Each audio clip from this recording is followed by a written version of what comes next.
sou chamado em todo tempo por alguém que é tão precioso e me convida para comer, dividir segredos, revelar o coração, rir alegremente, desfrutar em comunhão. Muitas outras vezes o convite é mais intenso. Vamos para o átrio, pro santíssimo lugar. O incenso, a fumaça, a glória e o seu poder. A aliança pelo sangue, o Cordeiro Jesus.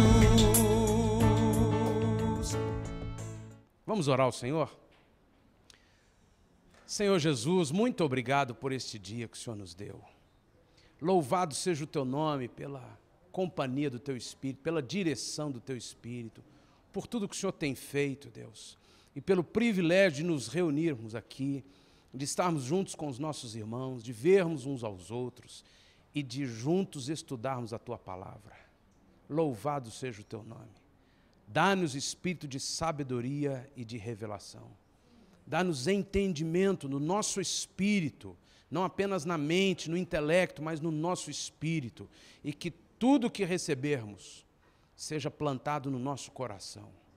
Em nome de Jesus. Amém, Senhor. Amém. Meus irmãos, esta é a 6ª aula, e eu trouxe para vocês, esta já é a 7ª aula, né? É a 6ª na questão do conteúdo, né? Do conteúdo. Tem a 6ª aula de conteúdo. Você tem na folha da apostila essa primeira página que traz o quadro que começa com graça, chamado e poder.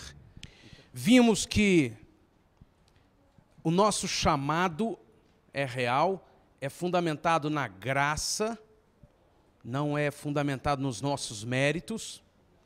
Portanto, se alguém acreditou algum dia que estar à frente de um ministério, ministrar a palavra, cuidar de vidas, fosse algo de alguns homens especiais, agora está aprendendo que isso é errado, não é correto, não é coerente com a Bíblia, e que o Senhor chama a todos nós como ministros.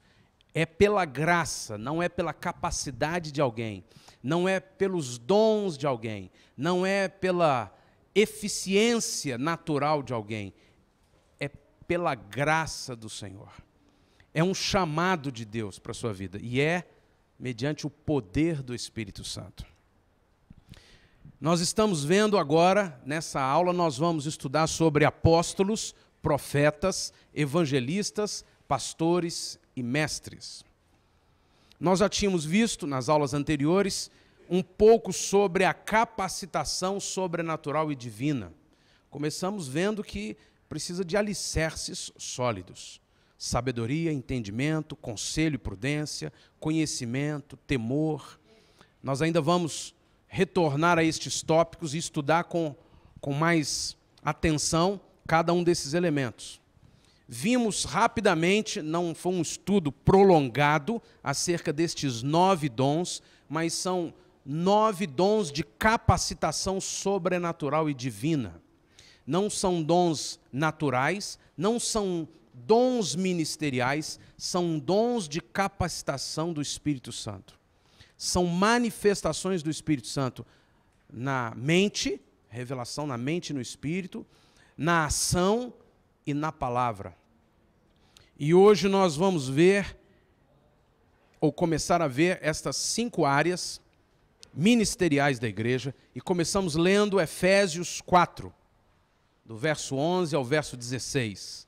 E ele deu uns como apóstolos, e outros como profetas, e outros como evangelistas, e outros como pastores e mestres, tendo em vista o aperfeiçoamento dos santos, para a obra do ministério, para a edificação do corpo de Cristo, até que todos cheguemos à unidade da fé e do pleno conhecimento do Filho de Deus, ao estado de homem feito, à medida da estatura da plenitude de Cristo, para que não sejamos mais meninos inconstantes, levados ao redor por todo vento de doutrina, pela fraudulência dos homens, pela astúcia tendente à maquinação do erro.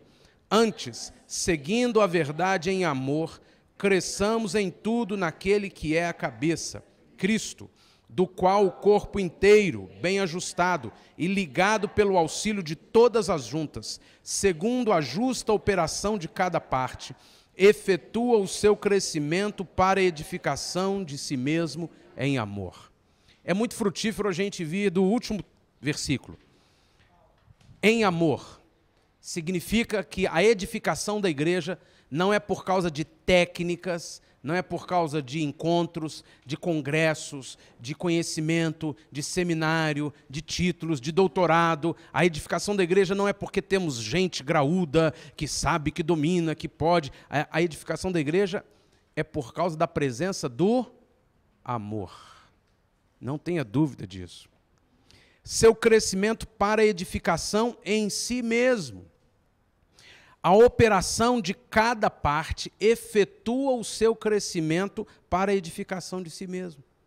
Não vem de fora a edificação da igreja, vem de dentro. E cada parte, cada membro é que opera desta forma. O corpo inteiro, bem ajustado, ligado pelo auxílio de todas as juntas, é que traz isso. Naturalmente que não é sem estarmos nele, que é o cabeça. Né? E aí podemos ir lá para o início. Deus concedeu uns para apóstolos, evangelistas, pastores, mestres, profetas, com vistas, tendo o objetivo de aperfeiçoar a mim e a você. Não tenha dúvida disso. Deus põe estas 5 áreas ministeriais, estes 5 ministérios na vida da igreja, não são títulos, não são cargos, não são departamentos, não é estratégia, não é técnica, é o fluir da presença de Deus na vida da igreja, se manifesta destas 5 áreas, nestas 5 áreas, destas 5 formas ministeriais. Apóstolos, profetas, evangelistas, pastores e mestres. E nós vamos estudar um pouco como é que isso funciona. E assim nós vamos entendendo como uma igreja vem a existir e cresce e se edifica. E assim você vai entendendo qual é o chamado de Deus para você na área ministerial da vida da igreja, no propósito ministerial da vida da igreja, dentro de um desses 5 ministérios. O texto é muito claro. O objetivo destes 5 ministérios é o aperfeiçoamento dos santos, é a edificação da igreja, a obra do ministério, a edificação do corpo de Cristo. E isso funciona tanto no trabalho que estes ministérios vai executar na vida da igreja, como a obra de cada um destes ministros, gerando outros, profetas, apóstolos, pastores, evangelistas, mestres. Equivale a dizer que aqui nós estamos estudando para Deus gerar em você o ministério apostólico. Para Deus gerar em você e através de você o ministério pastoral. Para Deus gerar em você e através de você o ministério de ensino, o ministério profético. É o que Deus está gerando entre nós. É assim que a Bíblia ensina que funciona o crescimento da igreja. Nós vamos ver hoje, então, e começamos pelos apóstolos. Quem são os apóstolos? Há muita discussão acerca disto hoje. Quem são os apóstolos? Nós vamos encontrar um grande grupo de pessoas que creem que são apóstolos, se auto-intitulam apóstolos, e vivem como apóstolos, ou pelo menos creem que vivem como apóstolos. E nós precisamos entender, porque há um grupo de pessoas que trabalha continuamente para combater isso. E a gente precisa entender o que está sendo combatido. Se eu estou me gastando, se eu estou despendendo energia para combater que alguém usa o título de apóstolo, eu também não estou produzindo nada. Assim como se eu me esforço para gerar alguma coisa em cima desse título, eu também não estou produzindo nada. Eu preciso entender o que é o apóstolo hoje. Nós vemos que o primeiro modelo que nós temos é de Jesus.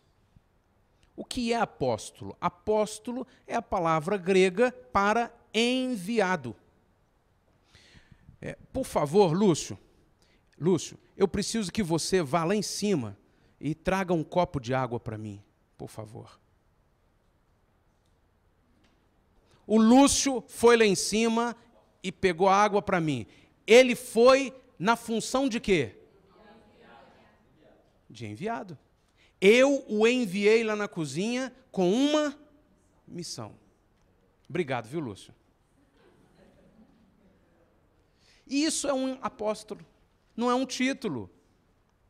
Agora, se a partir de hoje, você, toda vez que for chamar o Lúcio, tiver que chamar assim, o enviado Lúcio, vai ali, por favor.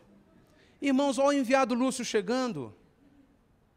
Daí a gente começa a entender que não há importância em colocar o título na frente.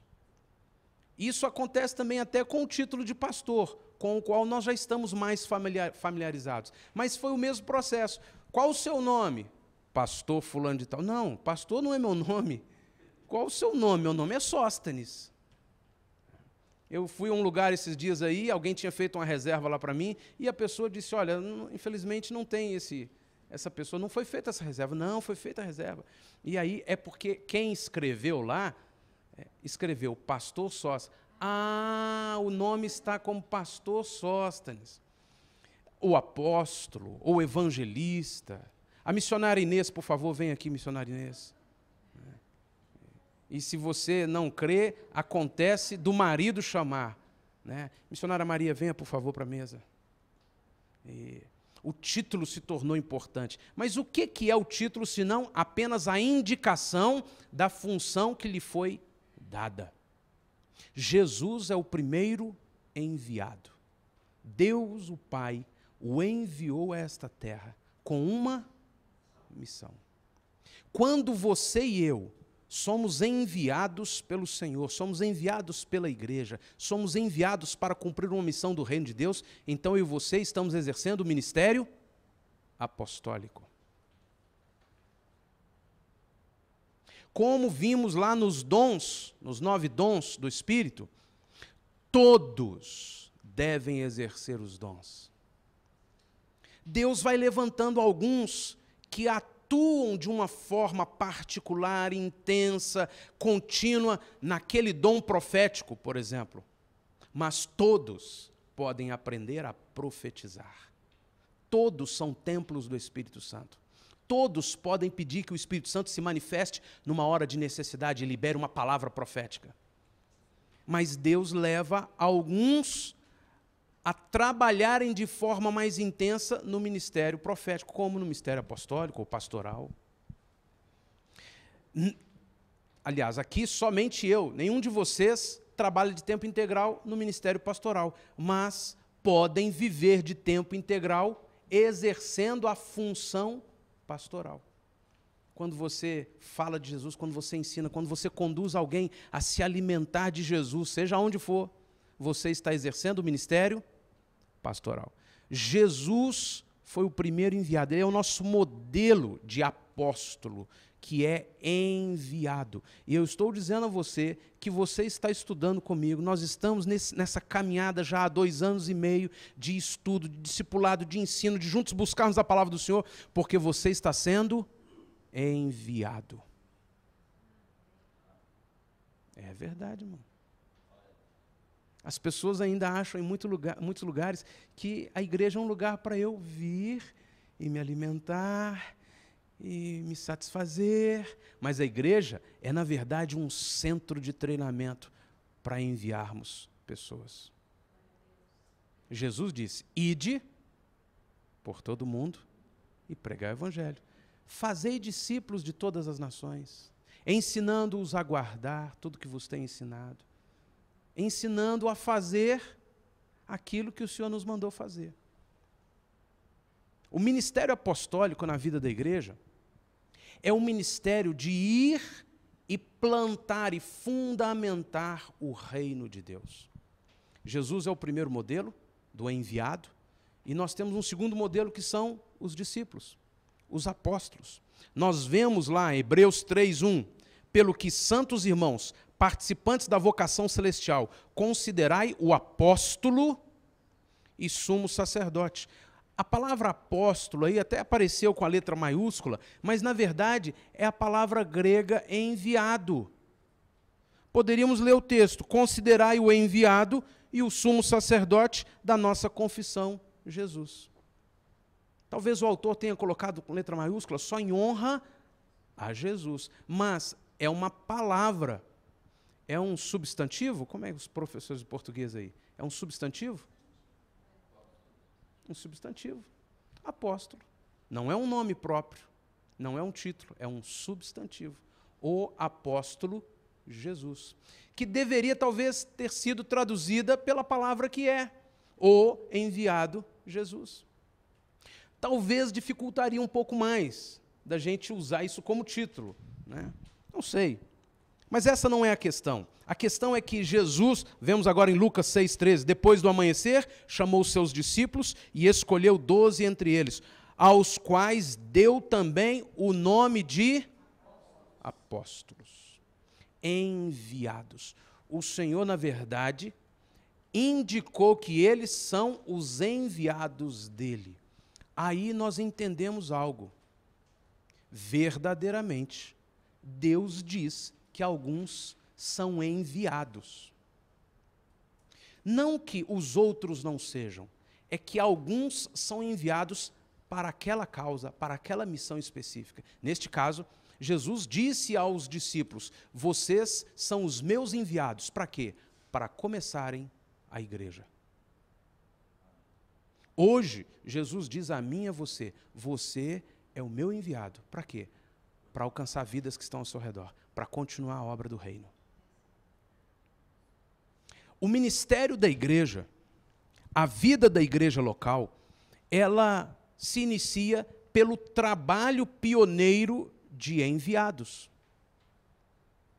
De homens e mulheres que talvez deixaram sua nação, como aconteceu aqui conosco, e vieram para o Brasil, ou como acontece em outras nações, saem missionários daqui e vão para outro lugar e plantam uma igreja, e estabelecem o reino de Deus, e ensinam aquele povo a doutrina bíblica, e estabelecem ali o corpo local da igreja do Senhor Jesus Cristo, como um apóstolo. Ele não precisa de título para fazer isso. Ele não precisa de cargo. Ele só precisa de um encargo. Deus me chamou. Mas como assim Deus me chamou? Paulo vem e trata disso de uma forma até muito ousada. Diz: ó, não foi homem nenhum que me pôs nesse negócio aqui. O Senhor me chamou para isso. É como se ele dissesse: olha os frutos do que Deus está gerando e aquieta-te. Ele tinha autoridade para dizer isso. E é o que o Senhor faz comigo e com você. Isso não significa independência, de forma nenhuma. Sou eu e só, e eu sozinho, e o Senhor veio, e os anjos vieram e fizeram um concílio, e me ungiram, e acabou. Não significa isso. Paulo foi reconhecido pelos apóstolos em Jerusalém. Paulo foi reconhecido pela igreja, mas Paulo não era um homem com um cargo dado por homens. Paulo era um enviado do Senhor, como eu e você, em determinadas instâncias, somos. Sem dúvida, vasos escolhidos. Jesus, então, é o nosso primeiro modelo, é enviado de Deus. Os discípulos são modelos para nós, são enviados por Jesus. Paulo inaugura, talvez, uma outra geração de enviados. Aqueles que não andaram com Jesus, embora Paulo estivesse ali no tempo de Jesus, Paulo não andou com Jesus, mas Jesus o enviou para isso. E veremos inúmeras outras gerações de enviados, porque Paulo disse a Timóteo: usufrua, exerça o dom que você recebeu pela imposição de mãos, vai e faça a obra. Timóteo foi um enviado de Paulo, e o Espírito Santo hoje envia a muita gente, não tenha dúvida.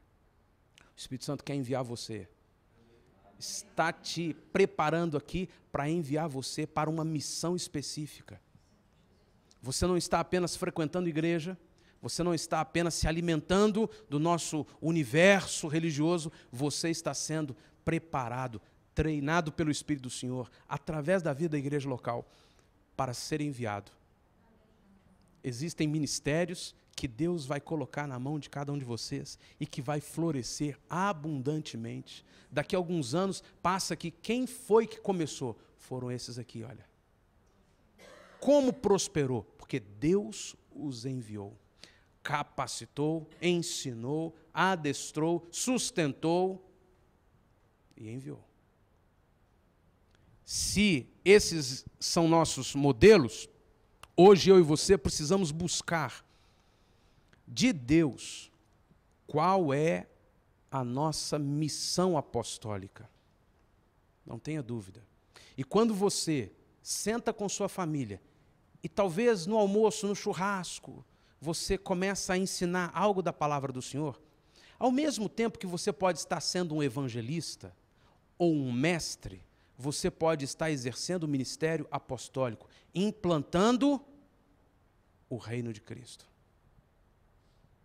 E aí nós estendemos isso e vamos entender que a igreja é edificada no fluir do ministério apostólico, isso é, no fluir do estabelecimento dos alicerces, da manutenção dos alicerces, da expansão dos alicerces do Evangelho, da doutrina bíblica, dos preceitos do reino de Deus. Isso acontece naturalmente. Mas eu preciso conhecer, eu preciso saber, eu preciso buscar isso. De uma forma muito simples e muito prática, isso está expresso no nosso entendimento, que na verdade é um valor para nós. Não tem jeito de nós sermos igreja se não estudarmos doutrina bíblica. Agora a gente vai entender por quê. Porque o fundamento apostólico é a implantação da doutrina bíblica, é a manutenção, é a expansão dessa doutrina, e nós vemos em Paulo, nós vemos em Tiago, nós vemos em Pedro, nós vemos em João como apóstolos nas suas cartas, eles dando manutenção da obra, do fundamento, dos preceitos do Senhor na vida da igreja. Não tem como você ficar departamentalizando estes ministérios. Bem, aqui eu sou apóstolo, evangelista ou o mestre. Não, irmão. Isso flui, é algo espiritual, não é algo organizacional. E quando flui, a igreja é edificada. O ministério apostólico, ele envolve uma série de coisas. Nós vemos lá naquele quadro, por exemplo, a presidência, a liderança da igreja, os fundamentos da igreja. Vou te dar um exemplo aqui. Alguém algum dia votou no Asaf para ser apóstolo aqui? Alguém algum dia aqui disse que o Asaf é nosso apóstolo? Alguém algum dia aqui chamou Asaf de apóstolo? Nunca. Nestes 6 anos você nunca viu isso. Mas alguém aqui tem dúvida de que ele faz um trabalho apostólico conosco? Nem dúvida. Querem ver um detalhe? Toda vez que ele vem, a presença dele traz uma graça para a vida da igreja. Toda vez que ele vem, ele ministra ensinos de Deus, e há um fluir de Deus do fundamento das doutrinas e da verdade bíblica para a história e a caminhada da igreja. É ou não é isso? O que ele faz? Ele vem e age como um apóstolo. Isso acontece em inúmeras outras igrejas por onde ele passa, aonde Deus o leva desta forma.